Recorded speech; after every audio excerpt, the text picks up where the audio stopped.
Say no to police brutality and injustice. In the city of Brookfield, a place known for quiet neighborhoods and friendly faces, one man's life would be torn apart, not by criminals, but by the very people sworn to protect him. His name was Michael Reed, a 27-year-old auto mechanic with a clean record, a steady job, and dreams of opening his own garage. Michael lived a simple life: work, church, and football weekends with his younger brother, Aaron. But one night changed everything. Incident, rising tension.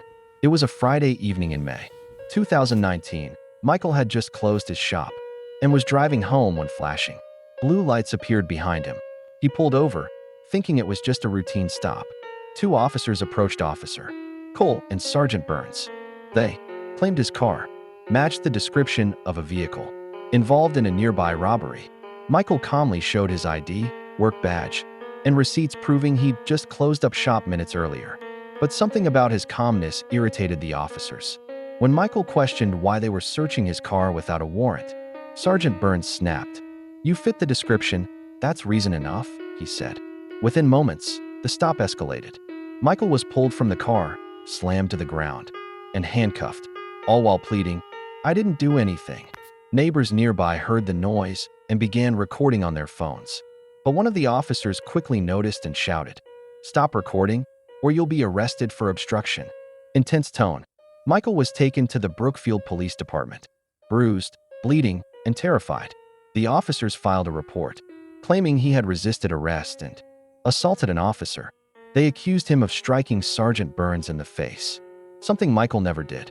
At the hospital, doctors documented multiple injuries: a fractured rib, bruised jaw, and deep cuts on his wrists. But somehow, those medical reports never made it into the official file. The system fails, narration slows for emotion. Michael was charged with assaulting an officer and resisting arrest, both felonies. His public defender advised him to plead guilty for a shorter sentence, warning that going to trial could end badly. But Michael refused. "I didn't do anything wrong. I won't lie just to make it easy for them." The trial took months to begin. During that time, key body cam footage was reported as lost due to technical malfunction. The police union defended the officers. The department closed the internal investigation, calling it justified use of force. Michael's reputation was destroyed. Local news ran headlines like "Mechanic arrested for assaulting officer." Customers stopped coming to his shop. His landlord evicted him. He went from a respected citizen to an outcast, all for something he didn't do. A young journalist named Sarah Blake from the Brookfield Times took interest in Michael's story.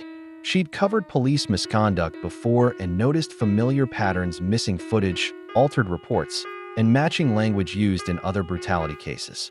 Sarah dug deeper. She found a civilian witness, an elderly woman named Mrs. Alvarez, who had seen everything from her porch that night. She testified that Michael never resisted. Sarah also recovered deleted phone footage from another neighbor's cloud backup. It showed the officers attacking first. The video was grainy but clear enough to change everything. When the video surfaced online, the city erupted. People flooded the streets, demanding justice for Michael Reed. The mayor ordered a full review, and state investigators were brought in. Days later, both Officer Cole and Sergeant Burns were suspended, and the lost body cam footage suddenly reappeared. It showed exactly what Michael had said all along: he was calm, cooperative, and brutally assaulted for questioning authority.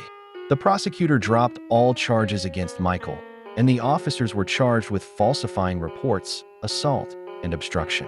Michael was finally free, but freedom didn't erase the scars. He had lost his job, his home, and 2 years of his life fighting a system built to silence him. During an interview, he said, "Justice came too late. The truth was always there, it just needed someone brave enough to look." Michael used his settlement money to start a nonprofit helping victims of police misconduct. He called it Behind the Badge, in memory of the night his life almost ended beneath one. The city of Brookfield still remembers the protests, the headlines, and the silence that followed. But for Michael, the story isn't about anger anymore, it's about survival, truth, and the power of never giving up when everyone else turns away. And sometimes, the greatest crime isn't what's done to you. It's what the system hides afterward.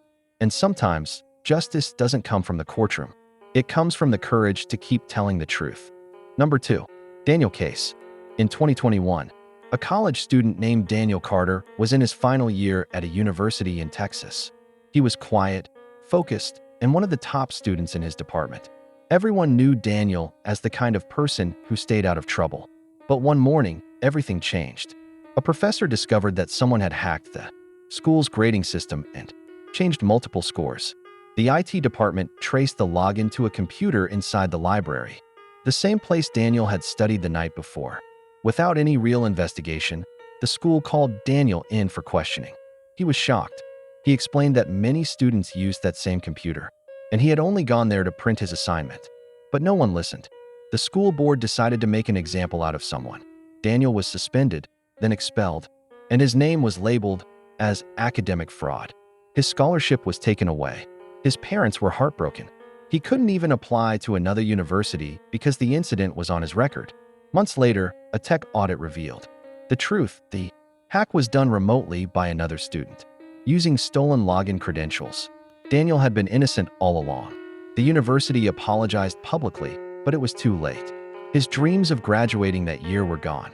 Daniel's story became a symbol of how the system can destroy a person's life when it values quick punishment over the truth. Please subscribe.